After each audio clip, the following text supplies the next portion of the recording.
Hello student, good morning. Computer class में आपका स्वागत है और आज का टॉपिक है चैप्टर नंबर 13 और जिसका नाम है DBMS। तो टॉपिक अपना DBMS, इससे पहले हमने डिस्कस कर लिया था फाइल सिस्टम का। तो फाइल सिस्टम के अंदर खूब सारे ड्रॉबैक थे। अब उन ड्रॉबैक को DBMS के अंदर सारे उनके बेनिफिट बन गए। तो जो भी फाइल सिस्टम के ड्रॉबैक थे वो DBMS के बेनिफिट हो चुके हैं। तो बेनिफिट एक ऐसा ऐप है, एक ऐसा सिस्टम है जिसमें हम डेटाबेस, बहुत बड़ी मात्रा के डेटा को स्टोर करके रख सकते हैं, उनको व्यवस्थित रूप से स्टोर करके रख सकते हैं, जिससे इन फ्यूचर कोई भी डेटा हमें यूज करना है तो उसे हम एक्सेस कर इजी से एक्सेस कर सकते हैं। यानी कि डेटाबेस मैनेजमेंट सिस्टम को पढ़ने से पहले हम पढ़ेंगे डेटा क्या होता है। पहले इसकी पूरा जो नाम होता है वो होता है DBMS का डेटा बेस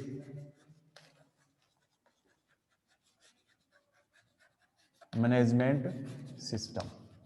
अब इनको अलग अलग समझते हैं, डेटा को फिर डेटाबेस को। तो डेटा क्या होता है? तो स्टूडेंट, डेटा होता है जो आपके फिगर्स, आंकड़े, तथ्य जिनका कोई अर्थ नहीं निकलता, जिनका कोई मीनिंगफुल मीन है वो नहीं निकलता है, जिनका कोई अर्थ सही से नहीं निकलता है। जो अपने जो कच्चे आंकड़े होते हैं, डेटाज होते हैं, जो रिकॉर्ड्स होते हैं, उनका कोई अच्छा मीनिंग नहीं निकलता, तो वो होता है डेटा। फॉर एग्जाम्पल यहाँ पे मैं लिखता हूँ 50। तो 50 क्या है, इसका क्या मीनिंग निकला, इसको समझ के एक नंबर है। बट मैं इससे इधर लिख देता हूँ विद्यार्थियों की संख्या, यानी कि नंबर ऑफ स्टूडेंट, तो 50। अब इनका मीनिंग निकल रहा है कि ये एक नंबर था और इस नंबर के पहले मैंने लिख दिया number of student. It means ये क्या बन गई, एक सूचना बन गई। तो डेटा समझ में आ गया।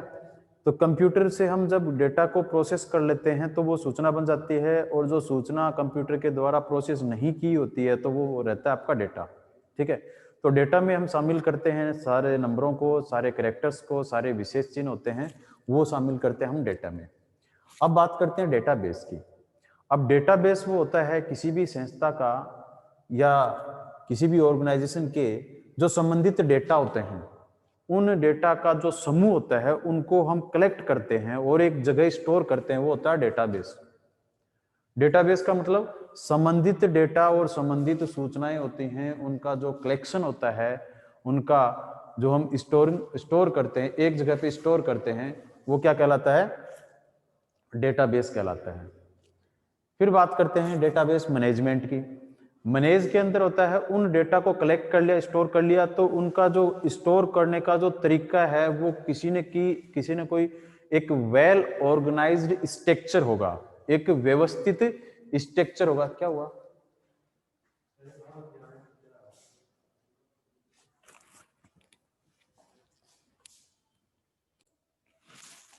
तो हम पढ़ रहे थे डेटाबेस मैनेजमेंट। मैनेजमेंट का मतलब होता है कोई भी एक अच्छा स्ट्रक्चर के अंदर डेटा को हम स्टोर करके रखते हैं, व्यवस्थित तरीके से डेटा को व्यवस्थित तरीके से स्टोर करने की जो कला है वो क्या है, डेटाबेस मैनेजमेंट है।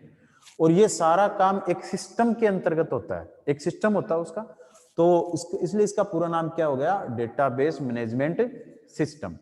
अब हम बात करते हैं डेटाबेस मैनेजमेंट सिस्टम के पूरे की एक डेफिनेशन, यानी कि जो इसका पूरा नाम डेटाबेस मैनेजमेंट सिस्टम है, ये संबंधित डेटा व सूचनाओं को व्यवस्थित रूप से सुरक्षित रखने, जिसमें डेटा को व्यवस्थित रूप से सुरक्षित रखा जाता है, जिससे नए डेटा को आसानी से जोड़ सकते हैं, उसमें मौजूद डेटा को वापस प्राप्त कर सकते हैं, रिट्राइवल कर सकते हैं, उनको अपडेट कर सकते हैं, और अनुपयोगी जो डेटा होते हैं उनको हटा सकते हैं।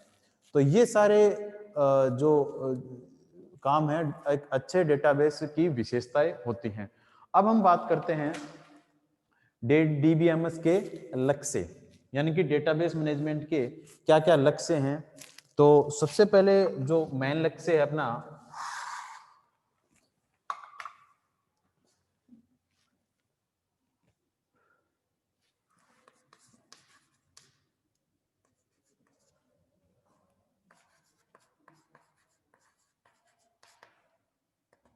सबसे पहला लक्ष्य है इसके अंदर बड़ी मात्रा के डेटा को स्टोर करना, यानी कि जो बहुत बड़ी मात्रा की जो इंफॉर्मेशन होती है या फिर डेटा होता है उनको स्टोर करना। इन लार्ज ऑफ, बहुत ज़्यादा बड़े आपके पास इंफॉर्मेशन है किसी संगठन की, जैसे कि मान के चले स्कूल है, कितने बच्चे आते हैं, हर साल बच्चे चेंज भी होते रहते हैं, उनकी सबकी इंफॉर्मेशन एक जगह कलेक्ट करके रखनी है। और यूनिवर्सिटीज होती हैं, बैंक होता है, स्कूल होता है, आपके कोई भी इंस्टीट्यूट हो सकती है, रेलवे की है, एयरलाइन रिजर्वेशन है, तो सारे जो रिकॉर्ड रखते हैं अपना इस GBMS में रखते हैं, जिसके अंदर जो बहुत इंफॉर्मेशन होती हैं उनको एक वेल ऑर्गेनाइज में स्टोर करके रखा जाता है। तो इसका जो टारगेट है ज़्यादा से ज़्यादा इंफॉर्मेशन को अच्छे से अच्छे तरीके से रखना, एक इसका लक्ष्य ये। दूसरा है डेटाबेस में जानकारी स्टोर करने के लिए सुविधाजनक तरीका उपलब्ध करवाना। अब डेटा आपने स्टोर तो कर लिया, दूसरा क्या है, ये जो डेटा है वो एक जगह स्टोर कर लिया, अब इसे वापस प्राप्त करना है, यानी कि क्या करना है, रिट्राइवल यानी वापस प्राप्त करना है, जानकारी प्राप्त करने, तो उसके लिए एक अच्छा तरीका उपलब्ध करवाना क्या कहलाता है आपका, रिट्राइवल करना कहलाता है। तीसरा है डेटाबेस से कुशलतापूर्वक जानकारी पुनः प्राप्त करना, तो यही जानकारी, इससे वापस कोई भी जानकारी लेने, कोई भी क्यूरी आपकी है वो आप एक्सेस कर सकते हो। नेक्स्ट है डेटाबेस की सुरक्षा करना। जो आपका डेटा है, डेटाबेस है, इस डेटाबेस की जो सुरक्षा है उसका जिम्मा किसका है, DBMS का। वो आपको सिक्योरिटी अवेलेबल करवाएगी जिससे कोई भी अनऑथोराइज्ड पर्सन है वो आपकी जानकारी को चुरा नहीं सकता है या फिर लॉस या फिर खराब नहीं कर सकता है। नेक्स्ट है मल्टीपल यूजर्स, जो इस यूजर को एक जगह डेटा है, अब इस डेटा को कई यूजर, ये नहीं कि आप ही यूजर कर रहे हो, कई यूजर इस डेटा को क्या कर सकते हैं, एक्सेस कर सकते हैं। तो ये इसके कुछ इंपॉर्टेंट टारगेट्स थे, लक्ष्य थे, एडवांटेज थे। इसके बाद में बात करते हैं DBMS के लाभ, कि लाभ क्या क्या क्या हैं। तो लक्ष्य के बाद में हम बात करते हैं लाभ की। तो जो लाभ है, सबसे पहले लाभ है इसका जो डेटा रेडिडेंसी है। पहला है डेटा रेडिडेंसी, का मतलब होता है डुप्लीकेसी, यानी कि कब अपने डेटाबेस में, जैसे कोई एक टेबल बनाते हैं,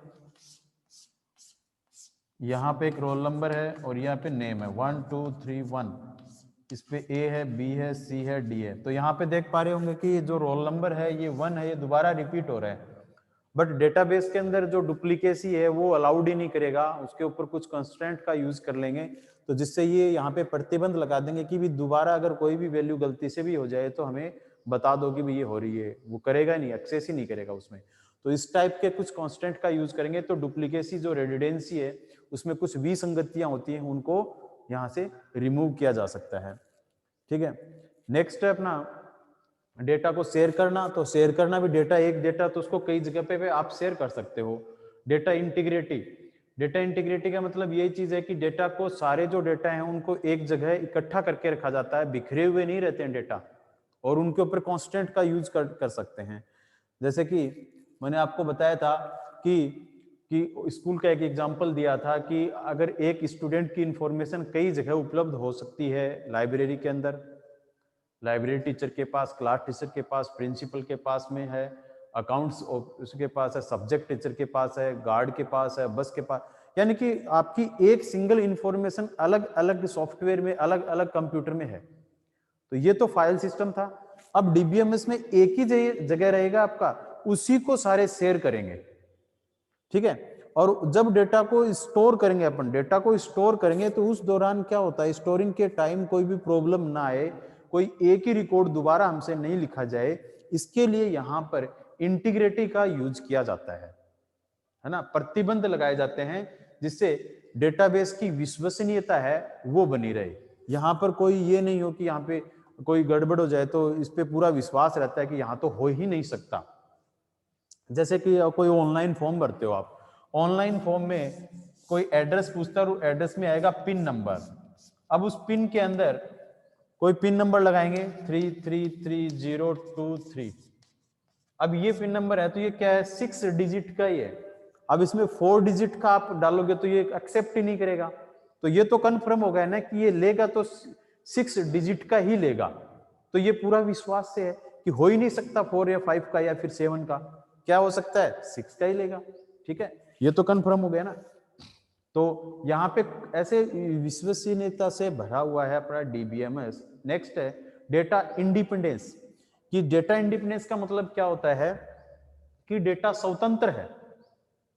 ये नहीं कि डेटा जो डीबीएमएस का डेटा है वो डीबीएमएस के अंदर ही चलेगा और उसी ऐप पे यानी कि डेस्कटॉप में ही चलेगा, एक पर्टिकुलर डेस्कटॉप में चलेगा। आप उसी डेटा को दूसरे पर लेके जाते हो तो नहीं चलेगा, ऐसा नहीं है। ये डेटा इंडिपेंडेंस है, कहीं भी रन हो सकता है, किसी भी सॉफ्टवेयर पे, किसी भी उस पर उस आपका मशीन पर रन हो सकता है। फॉर एग्जांपल आप देखते हो गाने सुनते हो MP3, वो MP3 आप ब्लूटूथ से भी ऑन कर सकते हो, स्टोर करके रख सकते हो, यूज कर सकते हो, लैपटॉप में भी चला सकते हो, पेन ड्राइव में डालकर आप दूसरे कंप्यूटर में ले जा सकते हो, वो किसी भी मशीन पे चलाओ चल जाएगा, कोई दिक्कत नहीं है। तो वैसे ही डीबीएमएस भी क्या होता है, इंडिपेंडेंट होता है, कहीं भी। मोबाइल के अंदर क्यों नहीं हो सकता, मोबाइल के अंदर सारा सिस्टम है, डीबीएमएस ही है। कौन कौन से मैसेज आपके पास आ रहे हैं, कौन से आप भेज रहे हो, क्या नहीं है, पूरा सिस्टम ही तो है। एंड्रॉइड एक ऑपरेटिंग सिस्टम है, पूरा सिस्टम है, कैसे इसके अंदर फाइल को स्टोर किया जाता है, कैसे मैनेज किया जाता है, पूरा सिस्टम ही तो है डीबीएमएस पे। यानी कोई भी एक सिस्टम होता है जो वेल ऑर्गेनाइज्ड होता है, डेटा को स्टोर करने का, उनसे वापस लेने का। व्हाट्सएप क्या है, किसका एग्जाम्पल है, इसी का ही है। तो ऐसे खूब सारे एग्जाम्पल्स होते हैं, देख सकते हैं आप। डेटा को स्टोर खुद खूब सारे ऐप भी आपको मिल जाएंगे डीबीएमएस के मोबाइल के अंदर। फिर है नेक्स्ट कुशल डेटा पहुंच, यानी डेटाबेस जो सुरक्षित रहेगा। तो जैसे डेटा पर है तो वही इन डेटा को यूज करने के लिए जिसके पास परमिशन होगी वही डेटा को यूज कर सकता है, वही इनके तक पहुंच सकता है। कोई दूसरा अनऑथोराइज्ड पर्सन इनका यूज नहीं कर सकता, आपके डेटा को लॉस नहीं कर सकता, आपके डेटा को नुकसान नहीं पहुंचाया जा सकता डीबीएमएस का यूज करेंगे तो। डेटा अखंडता व सुरक्षा, तो डेटा के लिए मैंने अभी बताया कि जो परमिशंस होगी, डेटा को यूज करने के लिए परमिशन की जरूरत पड़ेगी। और जो सारे डेटा एक जगह मिलेंगे, अगर किसी के पास परमिशन है तो वो डेटा को लॉस भी कर सकता है, बट यहाँ पे डेटा आपके सारे एक जगह मिलेंगे। नेक्स्ट है रेड्यूस्ड एप्लीकेशन डेवलपमेंट टाइम, यानी कि जो सॉफ्टवेयर को बनाने में जो टाइम लगता है वो बहुत ही कम लगता है, क्योंकि ये जो डीबीएमएस है ये एक ऐसा सिस्टम है, इसके अंतर्गत जो भी आप सॉफ्टवेयर डेवलप करेंगे तो इसकी जो लैंग्वेज है बहुत इजी है। तो कोई भी एक नॉर्मल प्रोग्रामर भी इसके अंतर्गत कोई भी सॉफ्टवेयर आसानी से डेवलप कर सकता है, सबसे कम खर्चे में और सबसे कम टाइम के अंदर। ठीक है, तो बहुत अच्छी चीज है ये। इसके बाद का टॉपिक अपना ये हो गए डीबीएमएस के लाभ। डीबीएमएस के लाभ के बाद में बात करते हैं, सॉरी एक और बच गया, रिकवरी इन डीबीएमएस। रिकवरी का मतलब होता है अगर डीबीएमएस में से कुछ डेटा आपके लॉस हो जाते हैं तो डरने की कोई बात नहीं है। इसके अंदर एक ऐसा सिस्टम भी होता है जिनको हम बैकअप के रूप में डेटा को स्टोर करके रख सकते हैं। कभी भी डेटा अपना लॉस हो जाए तो उस बैकअप से हम वापस डेटा को क्या कर सकते हैं, रिकवर कर सकते हैं। नेक्स्ट है एप्लीकेशंस ऑफ डीबीएमएस, यानी कि कौन कौन सी ऐसी एप्लीकेशंस होंगी जिनके अंदर हम डीबीएमएस का यूज करेंगे।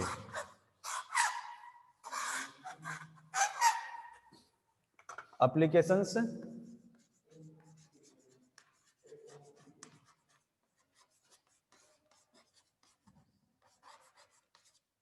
एप्लीकेशंस ऑफ डीबीएमएस में सबसे पहले बात करते हैं बैंकिंग की। तो बैंक के अंदर जो सॉफ्टवेयर यूज किया जाता है उसके अंदर कितने रोज कस्टमर आते हैं, कितने उनके विथड्रॉल होते हैं, कितने डिपॉजिट होते हैं, कितने ट्रांजैक्शन होते हैं, उन ट्रांजैक्शन का लेन देन है। बैंक के कर्मचारियों की सैलरी से लेकर जो बैंक के कस्टमर होते हैं उनका सबका A to Z record DBMS के अंदर रखा जाता है। तो अगर बैंकिंग के पास डीबीएमएस नहीं होगा तो वो रिकॉर्ड कैसे रख पाएंगे। और रोज का रोज रिकॉर्ड, कितना रिकॉर्ड होता है, सारा का सारा। और एडिचिड फिक्स टू फिक्स, मतलब एकदम से करेक्ट आपको मिलता है। वहां पर कोई भी ऐसा नहीं है कि उसके अंदर कोई भी आपको फेक इंफॉर्मेशन या गलत इंफॉर्मेशन मिलेगी, तो ऐसा कोई चांस नहीं है। दूसरा है एयरलाइन। तो एयरलाइन के अंदर क्या होता है, जैसे कि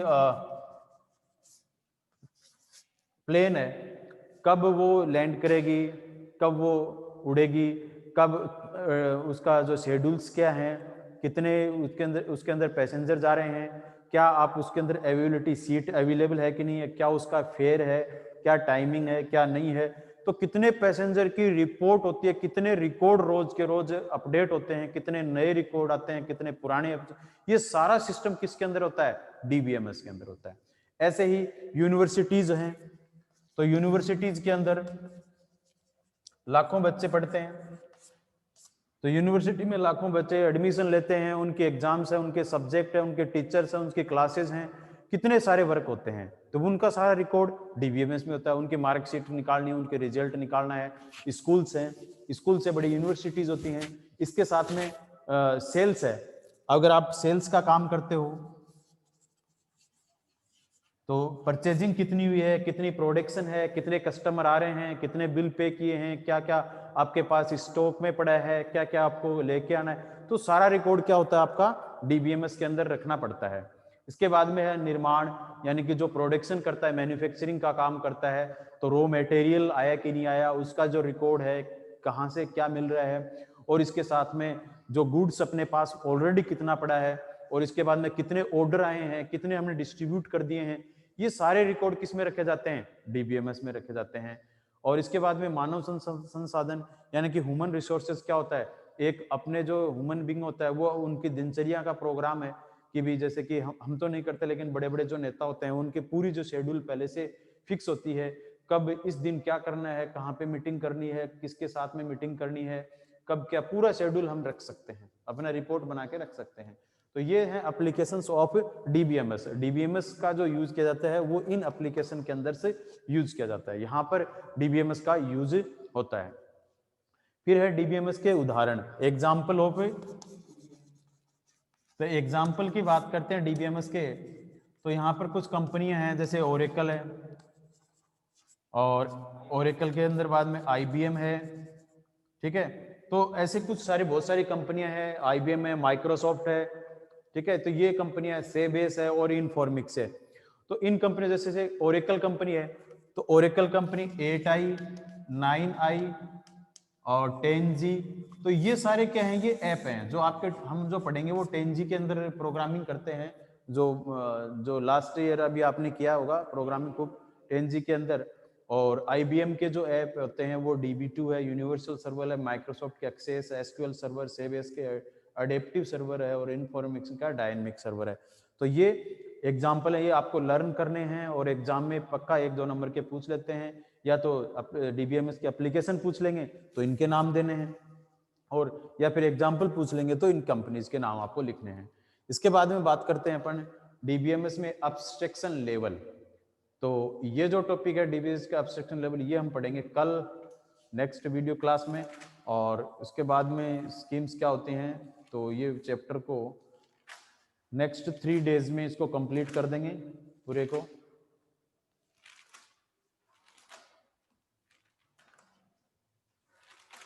बड़ा टॉपिक है, तो और पढ़ाऊं क्या कि थोड़ा सा लेवल और कर लें क्या कंप्लीट। चलो इतना पढ़ लेना, इसके बाद में नेक्स्ट क्लास में कर लेंगे। ओके।